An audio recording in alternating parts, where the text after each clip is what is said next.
Middle east में Iran और America Israel के बीच जारी जंग का आज 12वां दिन है। व्हाइट हाउस की प्रवक्ता कैरोलिना लेविट ने साफ कर दिया है कि ईरान की सैन्य शक्ति पूरी तरह तबाह होने और उसके सरेंडर करने के बाद ही जंग खत्म होगी। वहीं ईरान ने कहा है कि वो ट्रंप की खोखली धमकियों से नहीं डरता है, बल्कि ट्रंप खुद सावधान रहे कहीं हमें मारने के चक्कर में वो खुद न मर जाए। जबकि इजरायल के पीएम नेतन्याहू ने इस बीच ईरान जंग के लिए रक्षा बजट को बढ़ाने का ऐलान कर दिया है। ईरान ने इजरायल पर जबरदस्त मिसाइल अटैक किया है। ईरानी सेना ने मिसाइल लॉन्च करने का वीडियो भी जारी किया, जिसमें एक के बाद एक कई मिसाइलें दागे जाते दिख रही हैं। कुछ मिसाइल्स के लॉन्च के बाद धमाके भी हो रहे हैं।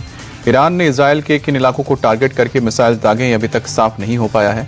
हालांकि इजरायल में तल अवीव के आसमान पर भी बीती रात कई मिसाइल्स नजर आए, जिनमें से ज्यादातर को इजरायली एयर डिफेंस सिस्टम ने हवा में ही तबाह कर दिया। इजरायल ने ईरान के मिसाइल लॉन्चर को तबाह करने का भी वीडियो रिलीज किया है। इजरायली एयरफोर्स ने दावा किया है कि वो पश्चिमी ईरान में मौजूद बैलिस्टिक मिसाइल लॉन्चर्स को टारगेट कर रही है। हालांकि इस बीच ईरान ने इजरायल और अरब देशों को निशाना बनाकर मिसाइल अटैक जारी रखा है। इजरायल का लेबनान की राजधानी बेरूत पर लगातार हवाई हमले जारी है। इजरायली सेना ने दक्षिणी बेरूत के सबर्बन इलाके में हिजबुल्लाह के इंफ्रास्ट्रक्चर पर हमले का दावा किया है, जिसमें हिजबुल्लाह की वित्तीय शाखा अल कर्द अल हसन की इमारत को टारगेट करके बमबारी की गई। इजरायली हमले में कई इमारतों को भी नुकसान हुआ है, जबकि हिजबुल्लाह के कई पोस्ट पर कब्जा कर लिया गया है। 2 मार्च से जारी हमलों में अब तक लेबनान में 486 लोगों की मौत हुई है। इजरायली सेना ने लेबनान में हिजबुल्लाह के ठिकानों पर भी हमले का वीडियो जारी किया। आईडीएफ के मुताबिक वीडियो सोमवार को हिजबुल्लाह के रॉकेट लॉन्चर पर हुए हमले का है, जिसमें इजरायल पर रॉकेट दागने के लिए तैयार किए गए कई लॉन्चर्स तबाह कर दिए गए। इजरायली सेना ने दावा किया कि ऑपरेशन रोरिंग लायन के तहत अब तक हिजबुल्लाह के 70 से ज्यादा रॉकेट लॉन्चर्स को तबाह किया गया। इसके अलावा इजरायल का दक्षिणी लेबनान के कई जगहों पर हवाई हमला भी चल रहा है। ब्रिटेन का शक्तिशाली युद्धपोत HMS ड्रैगन पोर्ट्समाउथ बंदरगाह से साइप्रस के लिए रवाना हो गया है। रॉयल नेवी के डिस्ट्रॉयर HMS ड्रैगन पर 200 क्रू मेंबर सवार हैं। साइप्रस के अक्रोतिरी में ईरानी ड्रोन अटैक के बाद ब्रिटिश पीएम कीयर स्टारमर ने भूमध्य सागरीय क्षेत्र में टाइप 45 डिस्ट्रॉयर को तैनात करने का ऐलान किया था। हालांकि स्टारमर ने ईरान के खिलाफ जंग में सीधे शामिल होने से इनकार किया है। एक तरफ जहां पर ईरान में जंग तेज होती जा रही है, वहीं दुनिया पर तेल का संकट भी गहराता जा रहा है। स्ट्रेट ऑफ हॉर्मुज पिछले 12 दिनों से बंद है। एक भी ऑयल टैंकर यहां से नहीं निकल पाया है, जिसकी वजह से दुनिया में हर रोज करीब 20 मिलियन बैरल तेल की सप्लाई प्रभावित हुई है। हालांकि अमेरिका तेल की कीमत में बढ़ोतरी को अस्थायी बता रहा है और दावा कर रहा है कि ऑपरेशन एपिक फ्यूरी के पूरा होने के बाद तेल और गैस की कीमतों में भारी गिरावट आएगी। क्या ट्रंप इजरायल को ईरान से भिड़वाकर जंग से साइलेंट एग्जिट का प्लान बना रहे हैं? सूत्रों का दावा है कि ट्रंप को उनके एडवाइजर्स ने ईरान जंग से बाहर निकलने की सलाह दी है, क्योंकि इससे तेल का संकट बढ़ रहा है। अमेरिकी लोगों में गुस्सा है। ट्रंप की पार्टी को सियासी नुकसान झेलना पड़ा है, इसलिए ट्रंप के करीबी चाहते हैं कि वो इस जंग को जीत की तरह प्रोजेक्ट करे और इससे निकल जाएं।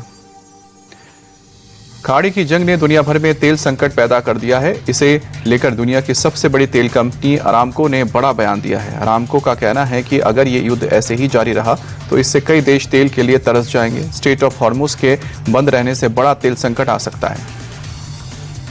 मिडिल ईस्ट संकट का असर भारत में हवाई यात्रा पर पड़ा है। जेट फ्यूल की कीमतों में बढ़ोतरी की वजह से एयर इंडिया ने फ्यूल सरचार्ज को बढ़ा दिया है। डोमेस्टिक रूट्स और 60 देशों के लिए फ्लाइट टिकट 399 रुपए तक महंगे हो जाएंगे। वहीं पश्चिम एशिया, दक्षिण पूर्व एशिया और अफ्रीका के लिए उड़ानों पर फ्यूल चार्ज को $10 और $20 से लेकर $30 तक बढ़ाया गया है। सरकार ने एक बार फिर से आश्वस्त कर दिया है कि देश में तेल की कमी नहीं होगी। केंद्रीय मंत्री हरदीप पुरी ने साफ किया है कि देश में ऊर्जा की आपूर्ति जारी रहेगी। हरदीप पुरी ने कहा है कि घरेलू उपभोक्ताओं को CNG, PNG की 100% सप्लाई होती रहेगी, लेकिन कमर्शियल इंडस्ट्री को गैस में कुछ कटौती हो सकती है। उनकी सप्लाई 20 से लेकर 30 काटी तक जा सकती है, लेकिन इंडस्ट्रीज को 70 से 80% आपूर्ति होती रहेगी। कमर्शियल गैस की किल्लत को लेकर सरकार का प्लान तैयार है। सरकारी सूत्र बता रहे हैं कि समस्या से निपटने के लिए 3 मेंबर्स वाली कमेटी का गठन किया गया है, जो होटल एसोसिएशन से बात करेगी। LPG की दिक्कतों के हिसाब से प्रोडक्शन बढ़ाया जाएगा। भारत में अभी किसी भी तरह की स्टॉक संबंधी दिक्कत नहीं है। आने वाले समय के लिए भी तैयारी पूरी है। रिफाइंड तेल के एक्सपोर्ट पर भी रोक नहीं लगाई गई है। देश में कई जगहों से कमर्शियल गैस की किल्लत की खबरें सामने आई है। इस पर रेस्टोरेंट एसोसिएशन ने अपने मेंबर्स को खत लिखा है। सभी होटल से गैस की खपत को कम करने की अपील की गई है। खाने के वो आइटम्स इग्नोर करने को कहा गया है जिन्हें बनाने में ज़्यादा टाइम लगता है। फॉर एग्जांपल, कड़ी, जिसे बनाने के लिए गैस का ज़्यादा उपयोग होता है। अब होटल्स में ऐसी चीज़ें ना के बराबर दिखेंगी। एसोसिएशन ने कहा है कि पैनिक ना करने की अपील की है लोगों से। यूक्रेन ने रूस के ब्रायांस्क पर बड़ा मिसाइल अटैक किया है। यूक्रेनी हमले में कम से कम 6 रूसी नागरिकों के मारे जाने की खबर है, जबकि 37 से ज्यादा लोग जख्मी हो गए हैं।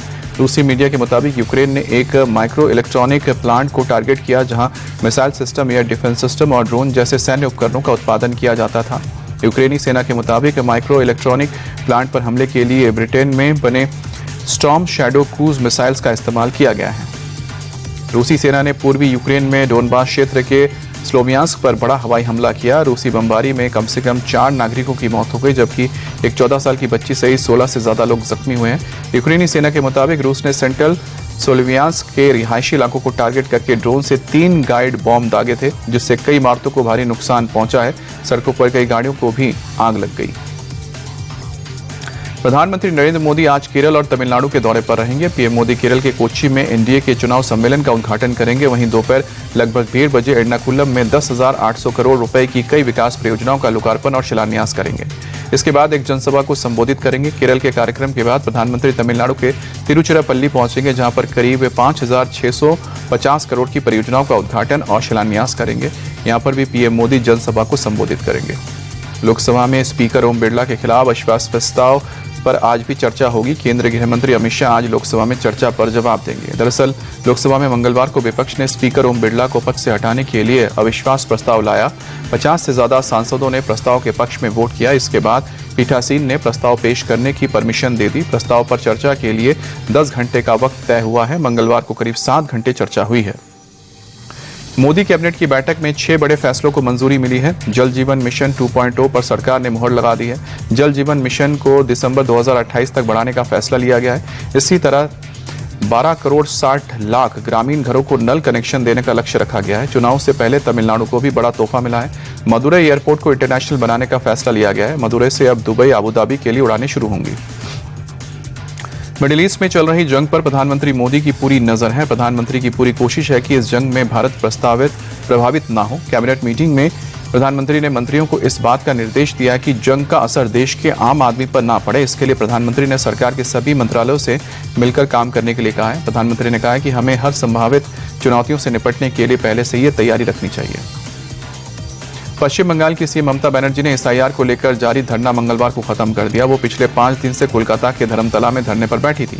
ममता बनर्जी ने सुप्रीम कोर्ट के आदेश का स्वागत किया। दरअसल सुप्रीम कोर्ट ने मतदाता सूची से नाम हटाए गए या विचाराधीन लोगों की अपील सुनने के लिए एक ट्रिब्यूनल का गठन करने का आदेश दिया है।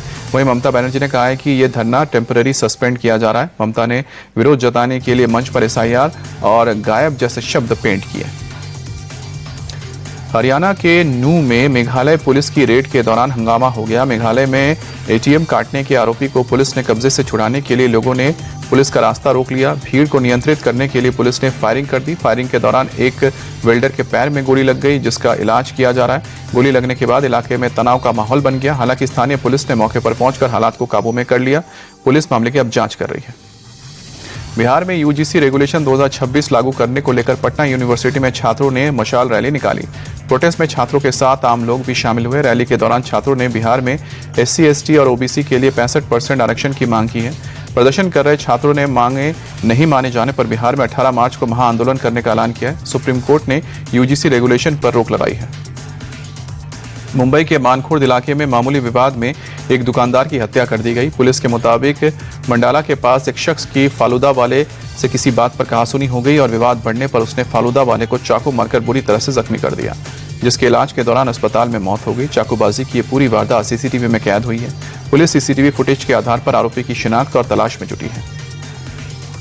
मुंबई के दहिसर में तेज रफ्तार का कहर देखने को मिला है। रेत से भरी मिनी ट्रक के चपेट में आने से 3 लोग घायल हो गए।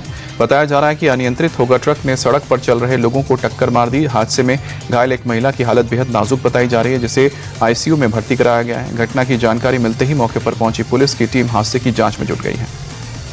यूपी के बुलंदशहर में अपराधियों के खिलाफ सख्त कार्रवाई की जा रही है। पुलिस ने गैंगस्टर एक्ट के तहत एक अपराधी के खिलाफ जिला बदर की कार्रवाई की है। पुलिस की टीम ने अहमदगढ़ के बहलाई गांव में गैंगस्टर एक्ट के तहत मुनादी कराई है, जिसके बाद बदमाश को ढोल नगाड़ों के साथ जिले के बॉर्डर के बाहर भेज दिया गया है। पुलिस के मुताबिक अगर 6 महीने के अंदर जिले के अंदर दिखाई दिया तो उसके खिलाफ कड़ी से कड़ी कार्रवाई की जाएगी। यूपी के गोरखपुर में कपड़ों की दुकान में भीषण आग लगने से अफरा तफरी मच गई। घंटाघर मार्केट में लगी आग की लपटें देख लोग घरों और दुकानों से बाहर निकल गए। दुकान में लगी आग बिल्डिंग की ऊपरी मंजिल तक पहुंच गई, जिससे घर में मौजूद लोगों के बीच चीख पुकार मच गई। बिल्डिंग में फंसे लोगों को बाहर निकालने के लिए फायर ब्रिगेड की टीम ने रेस्क्यू ऑपरेशन चलाया। फायर ब्रिगेड की टीम ने कड़ी मशक्कत के बाद आग पर काबू पाया। आग से किसी के जान को नुकसान नहीं पहुंचा है, लेकिन दुकान में रखा सामान जलकर खाक हो गया। राजस्थान में उदयपुर के जंगलों में आग का तांडव देखने को मिला है। पहाड़ियों पर लगी आग ने जंगल के काफी बड़े इलाके को अपनी चपेट में ले लिया। जंगल में आग के लगातार फैलने से बड़े पैमाने पर पेड़ों को नुकसान पहुंचा है। फिलहाल बड़े पैमाने पर पेड़ों के जलने से इलाके में प्रदूषण का खतरा बढ़ गया है। फायर ब्रिगेड की टीम आग बुझाने की कोशिश कर रही है। महाराष्ट्र के पुणे में एक 3 मंजिला बिल्डिंग में आग लग गई। देखते ही देखते आग ने पूरी बिल्डिंग को अपनी चपेट में ले लिया। बिल्डिंग की तीसरी मंजिल पर रखे कपड़ों में आग लगी थी, जिसके बाद पूरी इमारत को चपेट में ले लिया। आग की लपटें देख आसपास के लोगों में दहशत फैल गई। हालांकि फायर ब्रिगेड की टीम ने आग पर काबू पा लिया। हादसे में कोई हताहत नहीं हुआ है। एमपी के मौहर में चलती बस आग का गोला बन गई। नागपुर से रीवा जा रही बस में राष्ट्रीय राजमार्ग 30 पर अचानक आग लग गई। बस में सवार ड्राइवर और 2 कंडक्टर ने कूदकर अपनी जान बचाई। मौके पर पहुंची फायर ब्रिगेड की टीम ने आग पर काबू पा लिया। हालांकि बस पूरी तरह से खाक हो गई। आशंका जताई जा रही है कि शॉर्ट सर्किट के चलते बस में आग लगी। पंजाब के जालंधर में बड़ा हादसा होते होते टल गया। सड़क पर तेज रफ्तार ट्रक ने बिजली के खंभे में टक्कर मार दी। हादसे में बिजली का खंभा सड़क पर गिर गया। सड़क के बीचों बीच बिजली का तार गिरने से दोनों तरफ गाड़ियों की लंबी कतार लग गई। मौके पर पहुंची पुलिस और बिजली विभाग की टीम ने तार को काटकर सड़क को साफ किया, जिसके बाद सड़क पर ट्रैफिक सामान्य हो पाया। T20 वर्ल्ड कप विजेता टीम इंडिया के कैप्टन सूर्य कुमार यादव और ऑलराउंडर शिवम दुबे ने मुंबई में सीएम आवास पर मुख्यमंत्री देवेंद्र फडणवीस से मुलाकात की। सीएम देवेंद्र फडणवीस ने दोनों चैंपियन को सम्मानित किया और वर्ल्ड कप मुकाबले में टीम के शानदार प्रदर्शन के लिए तारीफ की। सीएम फडणवीस ने कहा कि दोनों खिलाड़ियों ने अपने खेल से देश और महाराष्ट्र का नाम रोशन किया है। सूर्य कुमार यादव और शिवम दुबे ने भी सम्मान के लिए मुख्यमंत्री का आभार जताया। T20 वर्ल्ड चैंपियन इंडिया के लिए बीसीसीआई ने 131 करोड़ रुपए की इनामी राशि का ऐलान किया है और ये राशि टीम के खिलाड़ियों के साथ कोचिंग स्टाफ, सपोर्ट स्टाफ और चयनकर्ताओं के बीच बांटी जाएगी। बताया जा रहा है कि इनाम की रकम में सबसे बड़ा हिस्सा खिलाड़ियों को मिलेगा, जबकि सपोर्ट स्टाफ को मिलने वाली राशि उनकी जिम्मेदारी और पद के अनुसार तय की जाएगी। टीम इंडिया के फाइनल मुकाबले में न्यूजीलैंड को 96 रन से हराकर T20 वर्ल्ड कप का खिताब जीता है। बीसीसीआई 12 मार्च तक शुरुआती 20 दिनों का आईपीएल शेड्यूल जारी करेगा। बीसीसीआई सचिव देवजीत सैकिया ने ये जानकारी जारी की है। आईपीएल का 19वां सीजन 28 मार्च से 31 मई तक खेला जाना है। सैकिया ने बताया कि 5 राज्यों में विधानसभा के चुनाव होने के वजह से आईपीएल के कार्यक्रम की घोषणा में देरी हुई है। जिन 3 राज्यों में आईपीएल के मुकाबले खेले जाने हैं, उनके विधानसभा चुनाव की तारीखों का ऐलान अब तक नहीं हुआ है। इसमें असम, पश्चिम बंगाल और तमिलनाडु शामिल है। भारतीय women's hockey team world cup qualifier के अपने आखिरी मुकाबले में आज वेल्स से भिड़ेगी।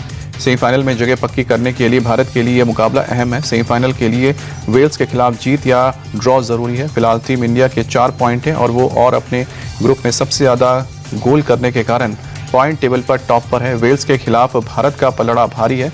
अब तक खेले गए 6 मुकाबलों में से भारत ने 5 में जीत दर्ज की है।